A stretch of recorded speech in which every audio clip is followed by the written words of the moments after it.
경기도 남양주시 주상복합건물 화재로 큰 인명피해는 없었지만 100명 넘는 이재민이 발생했습니다. 오늘 사전 감식에 이어서 내일은 경찰과 소방당국의 합동 감식이 진행됩니다. 취재기자 연결합니다. 김웅래 기자.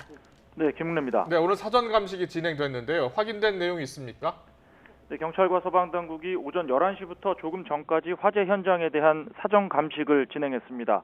불이 시작된 곳으로 추정되는 1층 중식당을 중심으로 화재 원인과 함께 불이 급속하게 번진 이유 등을 조사하기 위한 사전 감식이었습니다. 감식 결과는 내일 오전 10시부터 진행될 경찰과 국립과학수사연구원, 소방당국 등의 합동 감식이 끝나 봐야 알 수 있을 것으로 보입니다. 지금까지 확인된 피해 규모를 살펴보면 지상 1, 2층에 입점해 있는 상가들과 주차 차량 등 차량 40여 대가 불에 탔습니다. 이 화면에서 보신 것처럼 화재 규모가 컸는데요. 다행히 인명피해는 없었습니다. 주민 42명이 연기를 들이마셔 일부는 병원으로 옮겨지기도 했지만 크게 다치지 않아 대부분 귀가한 것으로 전해졌습니다. 네, 방금 들은 소식인데요.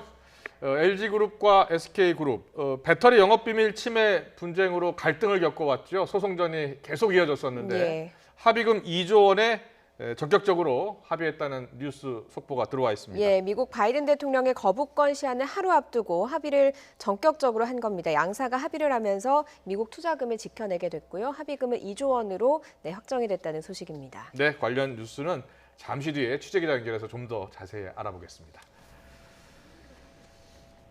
네, 계속해서 남양주 주상복합건물 화재 소식 좀 더 알아보겠습니다. 예, 불이 순식간에 번졌던 이유도 궁금합니다. 김웅래 기자, 원인을 추정할 만한 단서가 나왔습니까?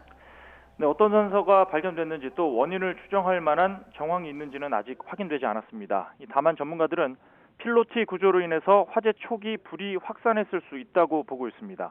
이 필로티 구조란 1층이 외부로 개방된 구조를 뜻하는데요. 외부와 통하는 만큼 산소 공급이 많아서 불이 확산했을 수 있고 1층 필로티 천장 부분에 단열재에 불이 붙어서 불이 번졌을 수 있다는 설명입니다. 또 불이 난 곳과 같은 층에 주차된 차량에 불이 연쇄적으로 옮겨 붙은 것도 원인이 될 수 있습니다. 물론 말씀드린 대로 정확한 원인은 합동 감식 결과가 나와봐야 알 수 있을 것으로 보입니다. 네, 이재민들 어제 오후에 불이 난 뒤로 지금까지 집에 돌아가지 못하고 있는 거죠?